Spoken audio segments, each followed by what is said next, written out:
We've been watching that California wildfire this week here at the live desk. It continues to grow, and the Gifford fire now, the biggest fire in the state this year, passing the Blaze fire, which was set the record just a few days ago. So let's take a look right now at the latest data coming in this morning. So far, 83,000 acres or so, just over 83,000. Has burned, and this is the fire we're talking about, this red shaded area. It's equivalent to about 129 square miles, so a massive area.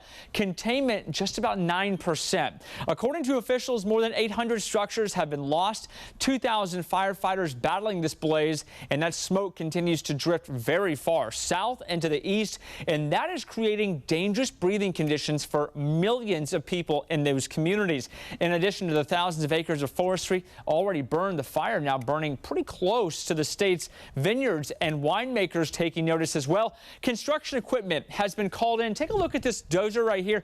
What it's doing is it's creating what they call a fire line. It creates a line literally in between the brush right there or the shrubs in the area. So if the flames come up close, it can't jump over the fire line. Also in the skies right here, trying to put the flames out. Very busy right now. And the heat's going to be the big story this weekend. Temperatures upper 90s, maybe 100 near the front lines. We'll track this story, updates throughout the day on our website, thenationaldesk.com, or right here at the live desk.